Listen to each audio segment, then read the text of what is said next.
The one thing I love about fishing late season is I can go to the most popular spot on the river about a month ago and no one's here anymore.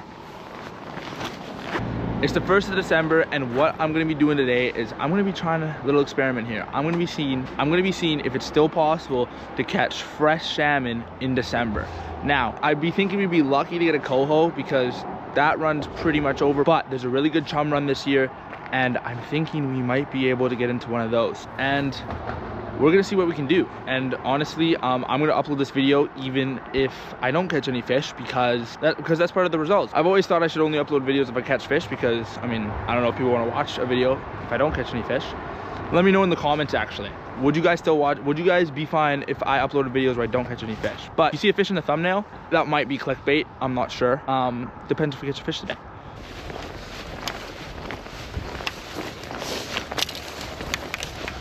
Well, found a nice pocket of water right here. When I'm looking for chum, I'm looking for some water that has some current in it and it's kind of like a flat, and this seems perfect if there are any here. I'm gonna use best color for chum salmon, purple, floating jig. So right now on the Fraser River, which is the main river if you're not from here, we have an incoming tide. So an incoming tide can often push up some, you know, fresh fish into the tributaries, which I like to call tide runners, which are, you know, basically just salmon that are running in with the tide. So that's exactly what I'm looking for right now. But usually when that happens, you'll see, you know, porpoising fish coming through here. I haven't seen a single fish, not one, not even like one that's half dead. Like, I see absolutely nothing. So I'm gonna give the spot on the lower portion of the river a pretty short leash here, and we're gonna keep working our way up, and we're gonna see what section of the river where we can finally start finding some fish. So with the downside of there being lower numbers of fish in the lower sections of the river later in the season, the upside to that is that it comes with a lot less people. I'm sure this isn't just the Vedder River where I am in British Columbia. If you're from Washington, Oregon, Ontario, fishing the Great Lakes, I'm sure the lower sections of your guys' rivers are probably the most popular because that's where you get the freshest fish. Now, a lot of people at the bulk of the run tend to just neglect these spots and only fish the uppers, when there's actually still a lot of fish that come in later in the season when no one's out here.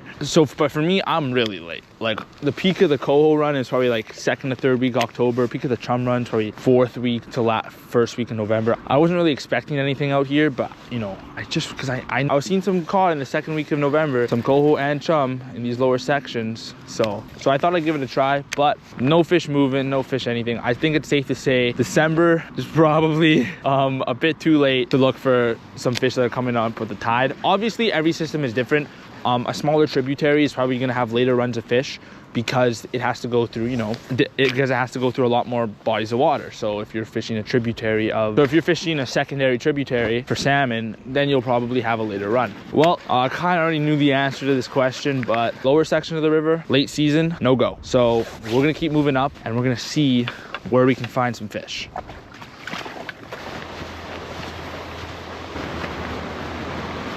Ooh. I actually see some fish right here that look somewhat fresh. They look like coho to me, and they look okay actually.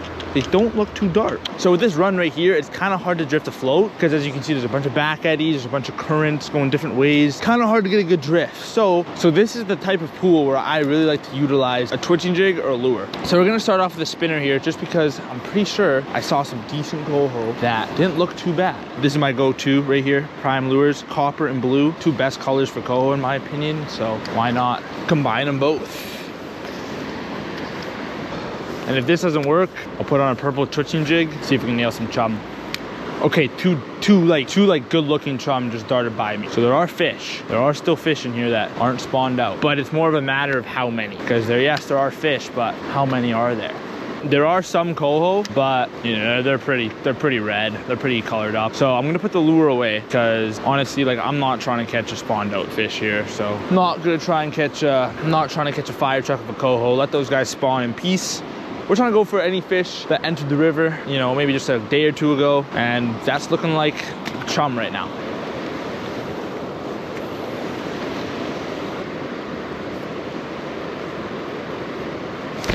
Ooh, I think I just got a hit.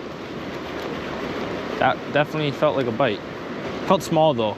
Felt something like maybe an aggressive little trout or a bull trout or something grabbed it, but something that could be really good in this like late salmon season when it's pretty much ending is the trout fishing. The trout fishing can be absolutely phenomenal because they're eating all the salmon eggs. what you can do is come out here, ultralight spinning setup, small float, 10mm bead, you're golden. I would have totally done it if I was fishing a different river. This river does get trout that I'm in, but it's so heavily pressured. It's kind of tough. We're probably gonna go to one last spot here before I call it a day, because right now I'm kind of at the you know, mid to upper river, and we're gonna go way to the upper river, see what's up there, and we'll call it a day. One thing you do gotta keep in mind when you're late season salmon fishing, you just gotta be aware of bears and cougars, other things that are coming down to eat these salmon that are, you know, spawned out close to shore. You can even smell a bunch of salmon, so imagine what the bears and stuff can smell. Bring bear spray. I'm an idiot, I forgot it. I'm at a pretty popular river, so not too many bears around here, but knock on wood. I'm just here late afternoon right now, so dawn and dusk, that's when bears and cougars like to roam around. Bears are a lot easier to see coming because they're loud. They break branches. They you hear them heavy breathing a lot of the time, like kind of like that, kind of just exhaling, blowing air out of their nose. But with cougars, with bears, I'm not really that scared, because a bear I can be like, okay, I can see it coming. You know, black bears are small. There's tactics to deter them, right? Cougars is something I do not like. I do not like the idea of cougars, because when you see a cougar, odds are that they've been following you for way longer than you've realized. And they are so stealthy that you cannot see them coming. They've been recorded to stalk people up for 2 days and just pounce when they feel like it. And cougars will go right for your neck, like right for the neck. Bears will, a lot of the time, especially black bears, will attack you out of fear because they're scared. Cougars, nah. Cougars want to kill you. Cougars are out for blood. So I am definitely more wary of cougars than I am black bear. Hey guys. How's it going? Hey buddy, what are you doing? Love this. So a lot of people will walk up to a run like this and, you know, see this fast whitewater and just be like, yeah, no, can't fish here, too fast, like just not a good spot. I'm gonna go look for some slower moving water, which honestly is a fair assumption. But what you really want to be looking for in spots like this are the seams, because a lot of fish will hold here. So right now I'm looking just at that seam behind this whitewater here. I'm gonna put my float right there just to show you guys what I'm talking about.